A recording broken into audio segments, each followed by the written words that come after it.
Hello, and welcome to this webinar on leveraging government resources. I'm Janet Stevely with Griffin-Hammis Associates, a consulting firm specialized in creating customized employment opportunities for people with disabilities. This is the third webinar in a three-part series. The first webinar focuses on identifying your strengths and support needs through developing what we call a business owner profile.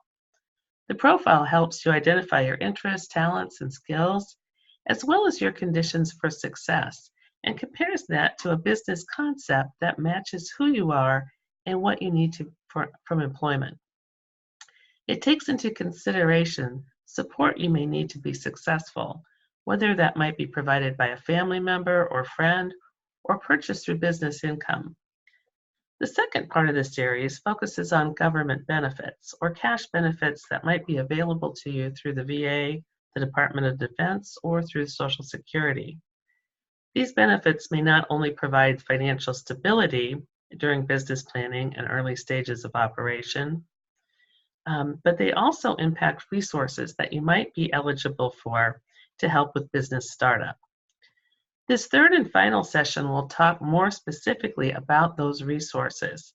The government resources we'll be focusing on are those that generally don't require repayment, as would a loan. Eligibility for these resources that we'll talk about today are based on either veteran status, disability status, or income. The goals of this session are to review some of the primary government resources that are available to veterans with disabilities, discuss tips for working with vocational rehabilitation counselors, and to show you where government resources are tracked in business financials. I wanted to remind you too, in case you didn't see the second webinar on benefits, about a guidebook that we developed with the Institute for Veterans and Military Families titled Navigating Government Benefits and Employment, a guide for veterans and those who serve them.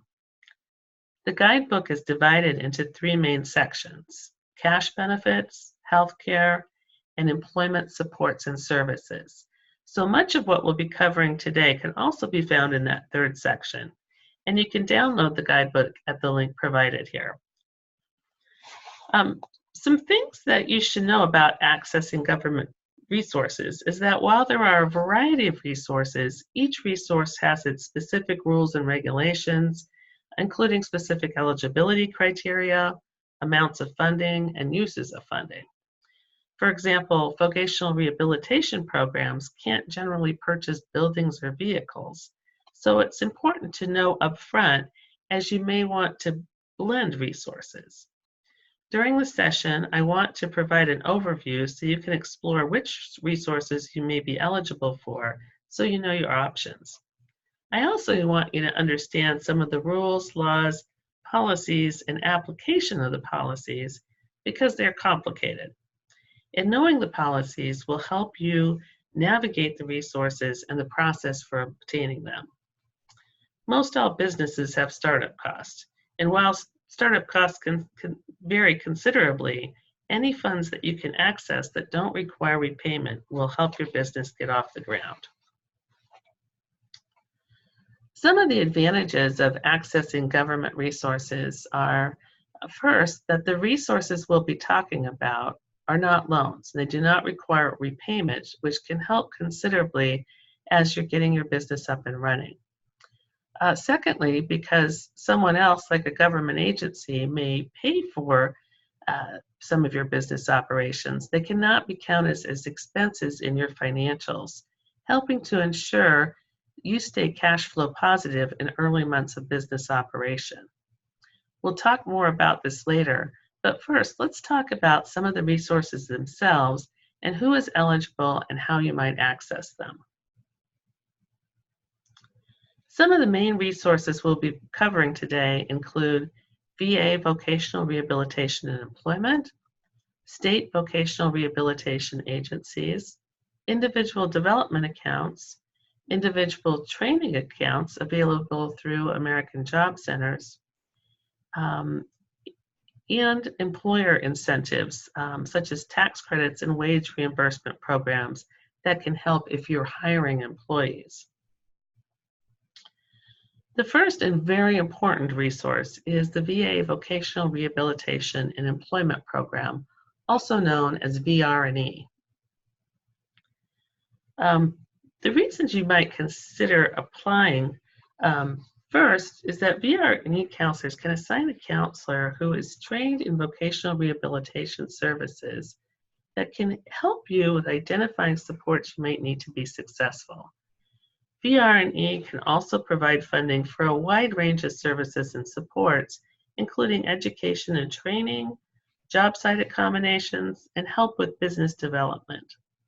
They can help connect you to free business development consultants in your community, or even contract directly to a business consultant to help with business feasibility and business plan development. To be eligible for VR&E services, a veteran must have at least a 10% disability rating, or is still in active duty at the time of application, a 20% memorandum rating. The vet must also have been discharged from military service for reasons other than dishonorable. And they must also be determined to have an employment handicap, which we'll talk about more in a minute. VR&E services require an application, and applications must be submitted within 12 years of the Veteran Administration notification of rating, although there are some exceptions to that rule. I just mentioned that VR&E requires the determination of an employment handicap, but with a 10% rating, a serious employment handicap must be established. To be eligible, a veteran then must show a vocational impairment and an employment handicap, or a serious employment handicap, and have a feasible vocational goal. So we'll look at each of these. First, when determining if a veteran has a vocational impairment, VR&E will consider such things as the effects of service-connected and non-service-connected disabilities. They also look at things like level of education or training that the veteran has that will prepare them for work, and also any other things that might impact employability, such as negative perceptions about disability, or any other factors that might limit the ability to find stable, continuing, suitable employment. The veteran must also be determined to have an employment handicap, which is defined as a vocational impairment resulting in substantial part from a service-connected disability of an individual's ability to prepare for, obtain, or retain employment consistent with his or her pattern of measured and/or demonstrated abilities, aptitudes, or interest. Note here that the policy doesn't say, help the veteran get any old job. Rather, policy specifically states that the work goal must be consistent with demonstrated abilities, aptitudes, and interests. So it's not just about getting a job quickly. It's about finding work that the veteran will be able to do and maintain over time. A serious employment handicap is basically the same definition, though it includes the word significant. A significant vocational impairment resulting in substantial part from a service-connected disability of an individual's ability to prepare for, obtain, or retain employment consistent with his or her abilities, aptitudes, and interests, which doesn't provide much information on how they distinguish an employment handicap from a serious employment handicap. Factors VR&E considers are things like the number and severity of disabling conditions, the existence of neuropsychiatric conditions, the adequacy of training or education the veteran has to prepare them for suitable employment, the number, length, and frequency and periods of unemployment or underemployment, and or pattern of reliance on government support programs such as welfare, VA disability compensation, workers' compensation benefits, or Social Security disability insurance. Other things they might consider are the extent and complexity of services and assistance the individual needs to achieve rehabilitation, and other evidence of restrictions on suitable employment, such as labor market conditions, discrimination based on age, race, gender, disability, or other factors such as alcoholism or other substance abuse, and any other factors that relate to preparing for, obtaining, or keeping employment. Eligibility also requires that the veteran has a feasible work goal, and this is something that VRNE counselors will work with people on. But generally, what they want to ensure is that the vocational goal is consistent with the veteran's skills, interests, and abilities, and that it aligns with their disability. For example, if someone has difficulty sitting for a long period of time without breaks, a job as a long-distance truck driver may not be a feasible work goal. And while being employed might generally make a veteran ineligible for services, VRNE might find someone eligible if their current work doesn't fit with their skills and abilities, or if it might be aggravating their disability. Something else VRNE will be looking for is if veterans are or have been working, is whether their employment results in stable and continuous employment, defined as employment in one position or a series of similar positions of periods of 3 to 5 years with no or few breaks. It is further defined as current work other than temporary employment, unless the work characteristically involves temporary but continuous assignments. So employment alone is not evidence of stable and continuous employment. Once VR finds a veteran eligible, they assign them to one of 5 tracks. And the 5 tracks include, first, reemployment, which involves helping veterans get back to their former job or type of work. This might involve some limited training or retooling or updating certifications, things like that. But it's designed to get veterans back to the work that they did either while in military service or prior to it. The second track is rapid access to employment. And this track is for those going into a new line of work, but whose job goals involve getting back to work fairly quickly. Again, this might include short-term training or the provision of items or services that will help people get into the workforce quickly. The third track is self-employment, and I'll come back to this in a minute. The fourth track then is the most common track, is employment through long-term services. And this generally involves education, often degree programs, to help veterans obtain the education needed to get back into the workforce. So often veterans may also be eligible for education benefits through the post 9/11 GI Bill or one of the other GI bills. So that can cover the cost of education. So if your vocational goal involves long-term education services and you might be eligible for both benefits, you might look closely at the advantages of using the GI Bill versus VRNE. And that may be different for different people. For example, VRNE can cover some things that the GI Bills can't, like perhaps some additional equipment or services that a veteran might need, like a laptop or tutoring. But there are differences in the living allotments too. So this is one where you might really want to explore if it's to your benefit to use VRNE.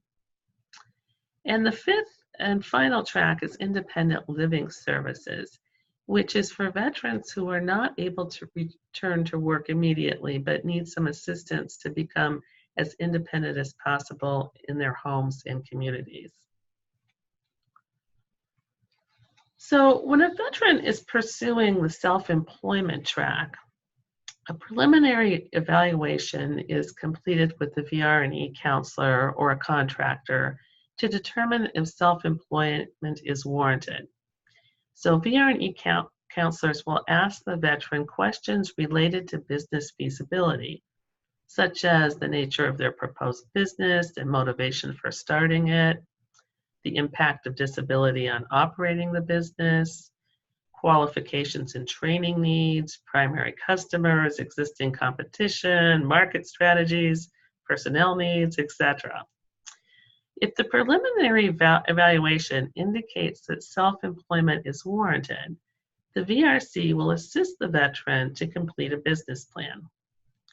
If self-employment is not warranted at this time, the VRC, vocational rehabilitation counselor, will consider alternative rehabilitation services or further services to assist the veteran in becoming ready for self-employment.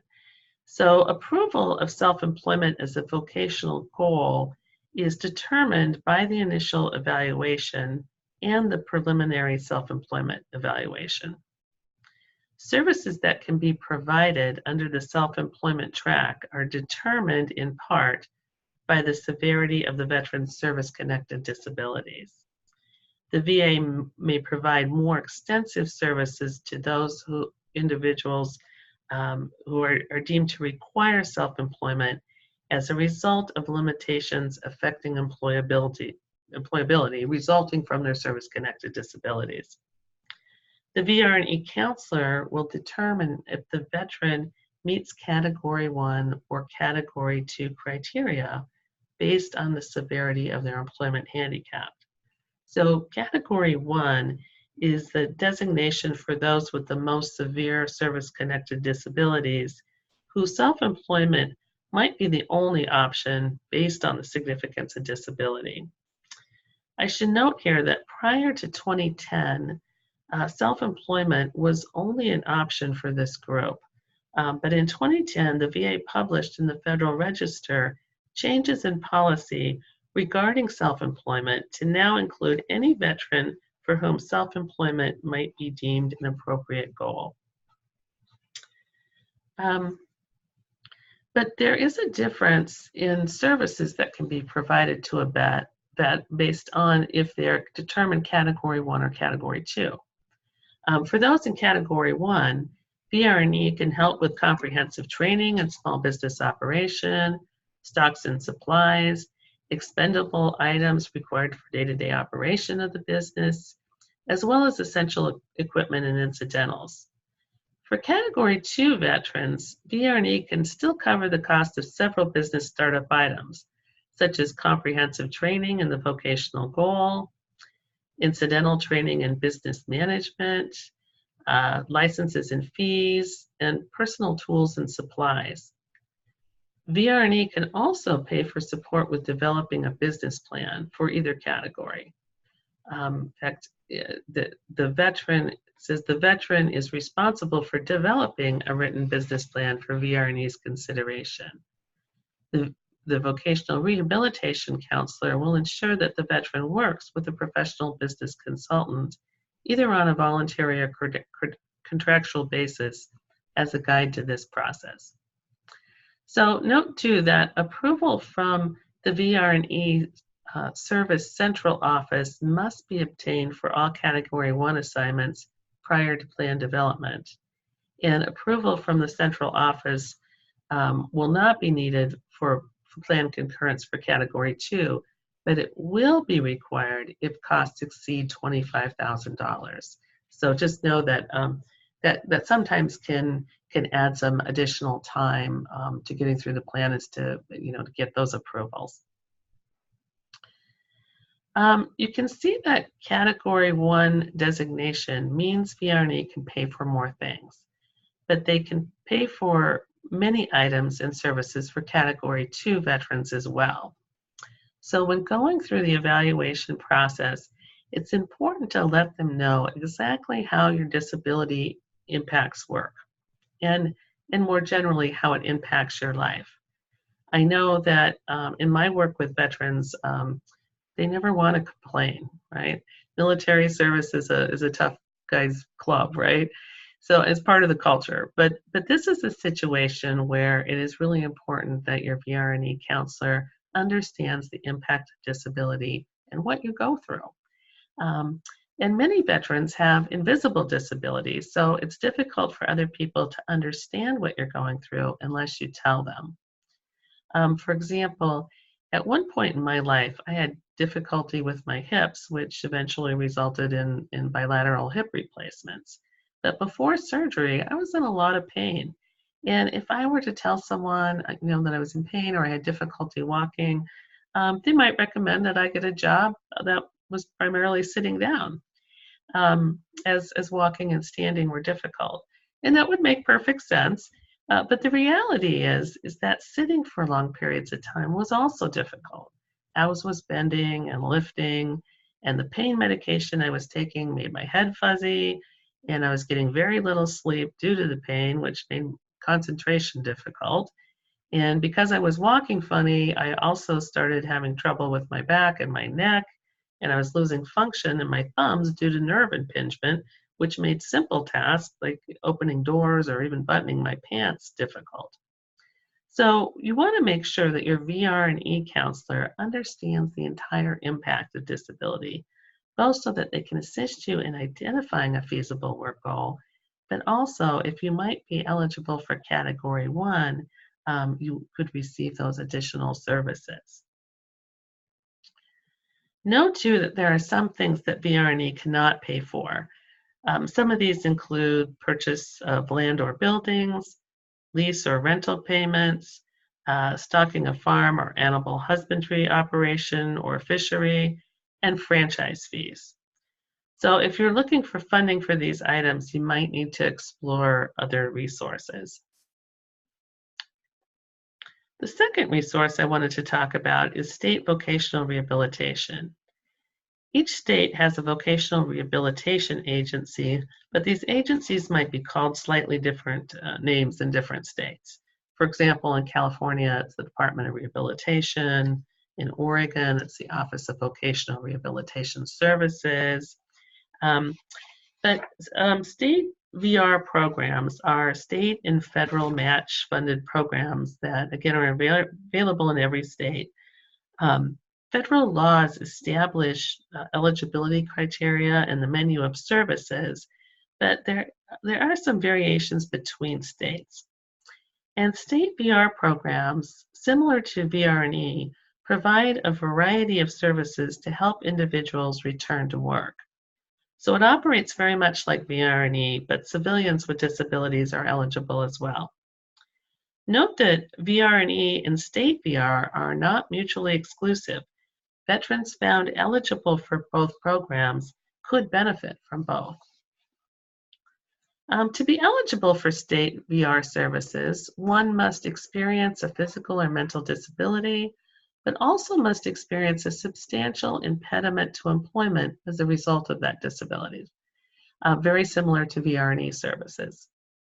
Applicants must also be able to benefit from VR services and need VR services to prepare for, secure, retain, or regain employment. So if someone experiences a disability, but that disability doesn't impact their ability to work, they may not qualify. One of the things I had mentioned in the prior session on benefits is that sometimes benefits can make you eligible for certain services and resources. In the case of state VR, being eligible for Social Security Administration benefits makes you presumed eligible for state vocational rehabilitation services. So generally, there's a requirement for financial participation for participants whose family's income exceeds a certain amount. So if you're not eligible for Social Security benefits and have higher income, you may be subject to financial participation analysis as part of their eligibility process. That doesn't often mean paying cash out of your pocket for services, but there would be an expectation that you provide for some of your own needs, like maybe transportation, for example. The services and supports that VR can offer include providing a counselor who can provide guidance and counseling in determining a work goal, and to identify disability-related supports and accommodations you may need. They can also provide financial assistance to help you reach your vocational goal, which is money that does not require repayment. It's similar to a grant in that VR will directly pay for items and services you need. One of the other areas where there are significant differences in services between state VR programs is around their self-employment policy.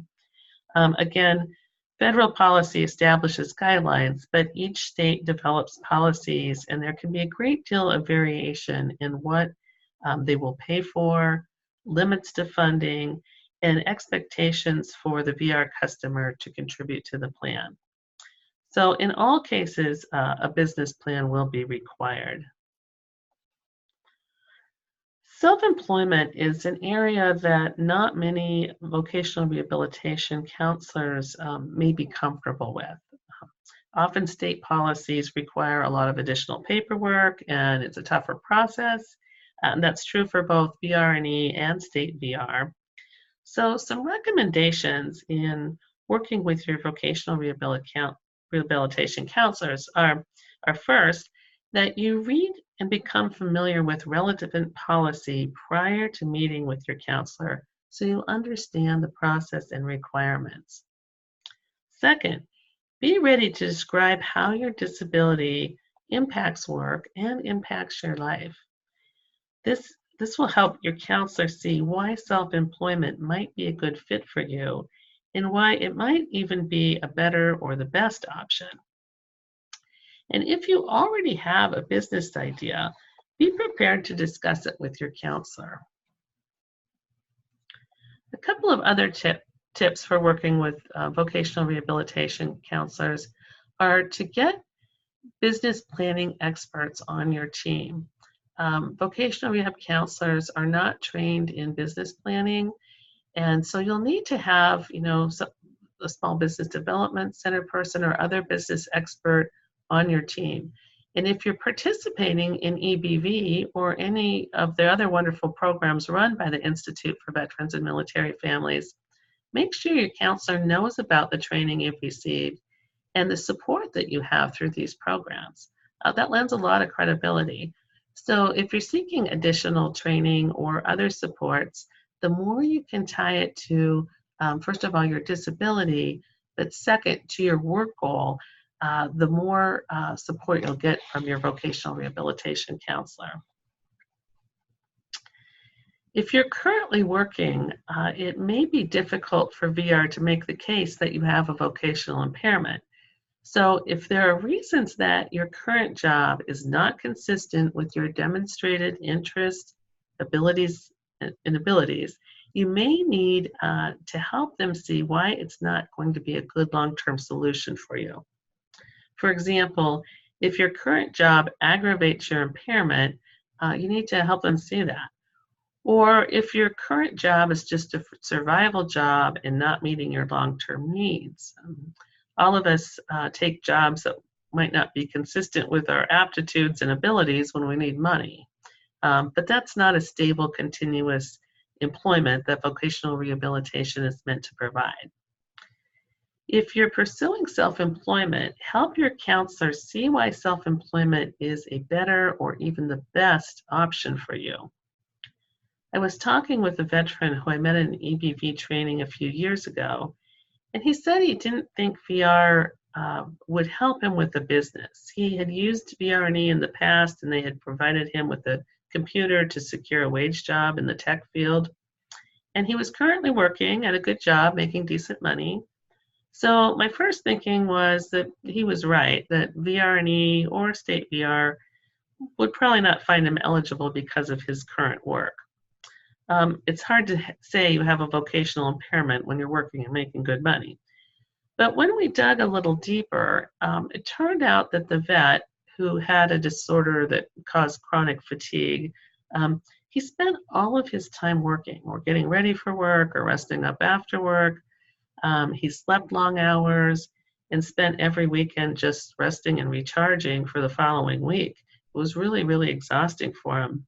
And he didn't have the energy at the end of the day to do anything fun or to help around the house or to help with the kids.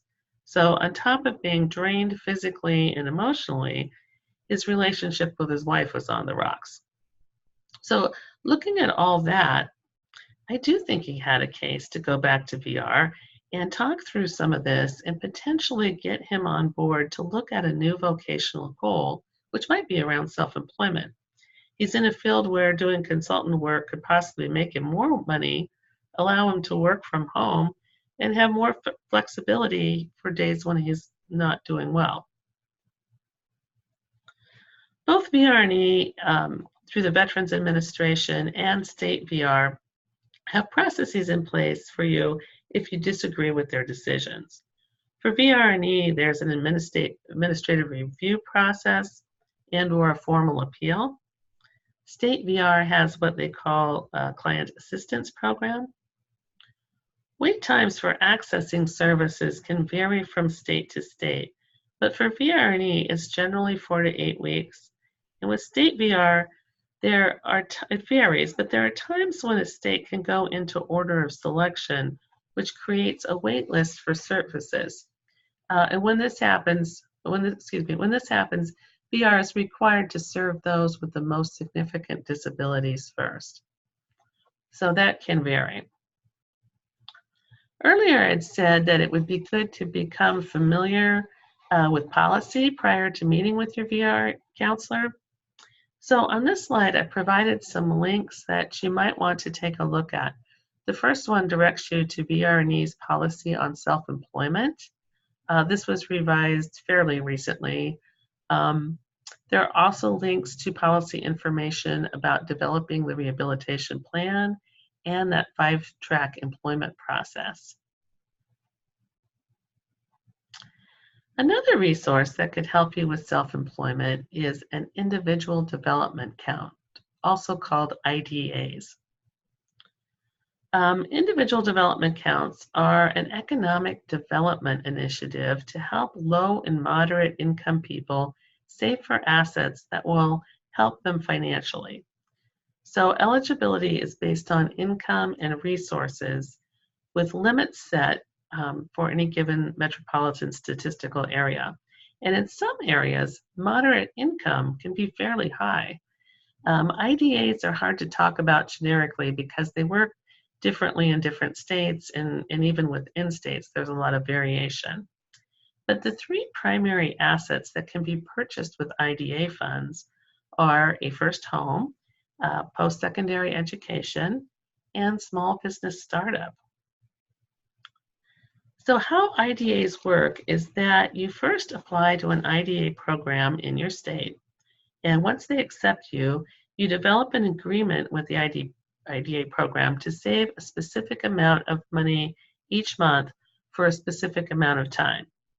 And there are limits on how much you can set aside, usually around $1,000 a year, or in some states you can set aside $2,000 if you save for a year and 1 day.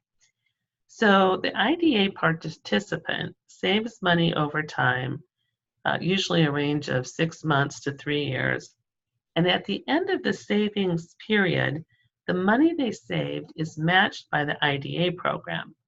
And it might be matched dollar for dollar, or 2 to 1, or 3 to 1, or even as high as 8 to 1, although those higher match programs typically have very stringent eligibility criteria.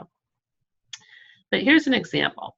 I worked with a veteran named Ed who started a barbecue food truck business. And Ed was working a part-time job while he was doing market research and developing his business plan. And he was able to save some of his earnings in an IDA, which were matched 3 to 1. So over a year, he saved $2,000, which was matched with $6,000, giving him $8,000 to use for business startup. In addition to the support he received from State VR.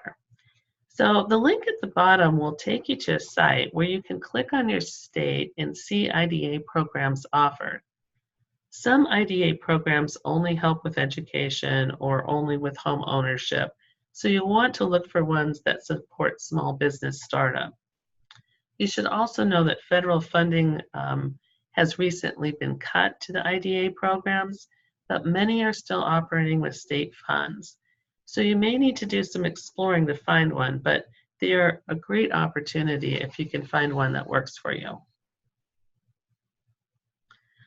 Another resource I'd like you to know about are what are generically called American Job Centers. And these are agencies that support employment within communities by providing services and programs that help prepare job seekers and connect them with employers in local communities. They were formerly called one-stop career centers, and oftentimes they are called different names in different states. For example, Kansas calls their program Kansas Works. In Oregon, it's called WorkSource Oregon. These agencies typically operate the unemployment insurance program, provide training opportunities for displaced workers and at-risk youth, and operate a job bank where employers can post positions. They run job fairs and many other services. American Job Centers are open to everyone, but there are some specialized services and staff specifically for people with disabilities and veterans. Your local American Job Center may or may not have a disability resource coordinator, but often they work closely with state VR and often have VR counselors co-located on site. Some offices have disability veteran outreach services, also called DVOPs, who specialized in job training opportunities for veterans with an emphasis on service-connected disabilities. So they promote community and employer support for employment and training opportunities like apprenticeships and on-the-job training. They may not be in every office, but there are about 1,400 DVOPs nationally. There are also the local veteran employment representatives, sometimes called LVERs, who also assist veterans and supervise all services provided to veterans within the American Job Centers, including counseling, testing, and identifying training and employment opportunities.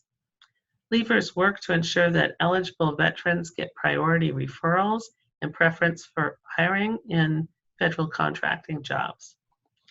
And in addition to specialized staff, AJCs can provide funding for training through what they call individual training accounts. So if your business might require that you need some specialized training, be that in business management or in your specific field, this could be an additional resource. A handful of states also allow people who are collecting unemployment insurance to be exempt from having to apply for jobs while receiving those unemployment benefits if they're actively working on starting a business. So if you're receiving unemployment insurance, you may want to talk to them about this. There are also resources that are available to you as business owners.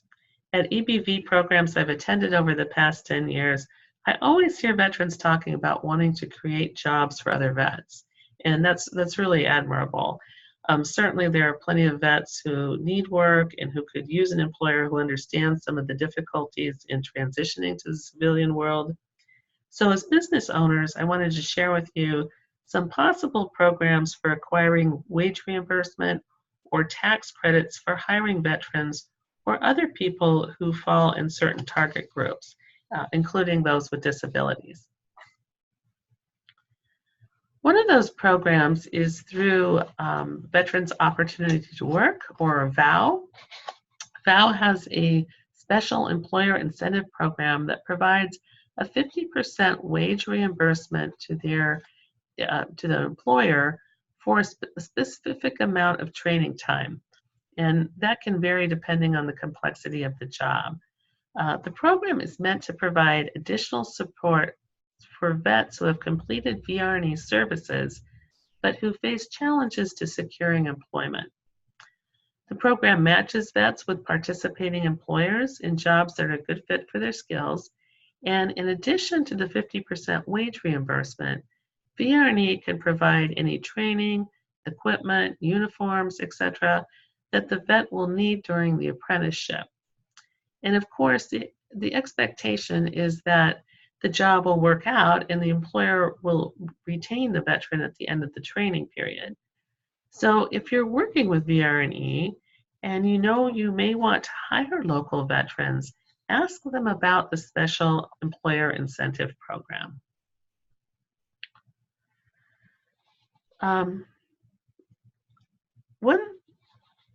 there is an additional program called the Work Opportunities Tax Credit. And this program provides a tax credit to employers who hire employees in certain target groups. And how it works is that the first 40% up to the first $6,000 earned can be obtained in a tax credit. So assuming that the veteran earns at least $6,000, or the person who's using the WOTC earns at least $6,000, the maximum tax credit to the company is $2,400. And there are several target groups of people who can use the Work Opportunities Tax Credit. But for disabled veterans, for certain disabled veterans, the tax credit is up to $4,800 for that first year of employment. And for disabled veterans whose family has received temporary assistance to needy families, it can be over $9,000 over the first 2 years. So this is really a great resource for those who may be hiring veterans with disabilities or people in some of the other target groups, which include other folks with disabilities, at-risk youth, and some other areas. One question I always get at EBV is how to incorporate government resources into business financials. Generally, state BR&E or state BR directly purchase items and services agreed upon in your plan. They rarely provide cash to the program participant, although there are some exceptions to that. So generally, expenses are paid for by another entity cannot be counted as business expenses because the business didn't pay for them. Therefore, they aren't tracked on your profit and loss statement. But government resources increase your net profit by decreasing expenses that your business pays.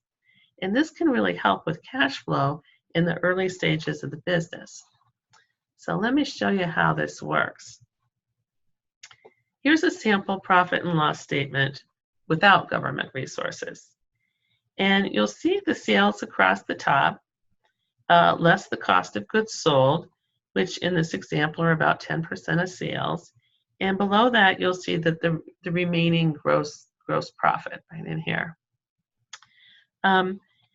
Then the monthly fixed expenses are subtracted to arrive at your net profit or loss per month. And you'll see in this example that this business owner is showing a net loss in the first couple of months of operations, which might not be a big deal as long as he's planning for it. But when you look at the business owner's cash flow, you see a problem. You'll see down at the bottom here, they're cash flow negative, which means that they don't have money in their business account to cover bills. So while showing a net loss might be all right, and even maybe expected in early months of a new business, having negative cash flow is not good, because this works like your checking account register. There's not money in there. There's no money to pay your bills. So now let's look at the same business with some government funding.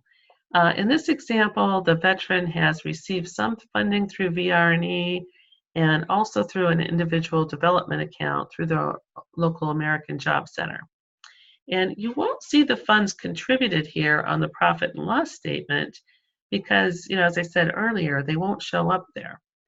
But what you do see are zeros in places where another entity has paid for the item or services. Like you see, in this case, VR&E paid for some of the supplies needed, so you see that the COGS are zeroed out across here. You also see zeros for the first months of rent here because they were paid by another resource. And also in the month of February, there was a cost of a training class that has been zeroed out. So why you don't really see those figures on the profit and loss statements, what you end up seeing are zeros because some other entity is paying for that item or service. Where you do see what was covered is in the cash flow statement. So here you see under cash in, not only cash derived from sales, but you will also see owner's contribution, and in this case, VR&E funding, and the funding provided by the individual development account, or the, excuse me, the individual training account. And below, under cash out, you see exactly what was paid for. In the case of supplies or COGS, that was paid for the rent for the first 4 months and this training class. But what's really important to note here is that these resources have now made the business cash flow positive. So adding those resources allowed this person to start the business without going in the hole.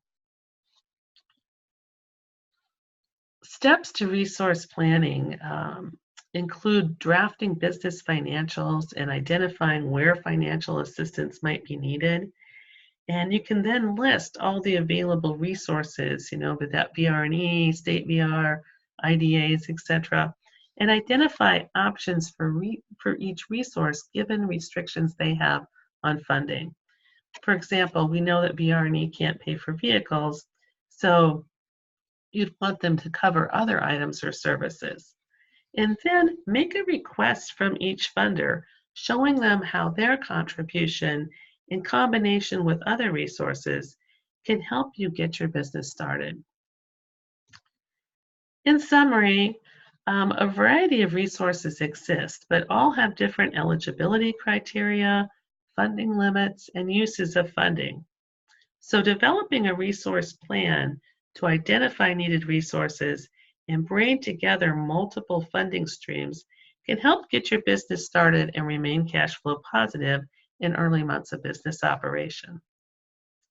Thank you for listening today, and if you would like support around accessing government benefits, let the staff at the Institute for Veterans and Military Families know, and they'll put you in contact with us. Okay, thanks again for listening, and best wishes with your business startup.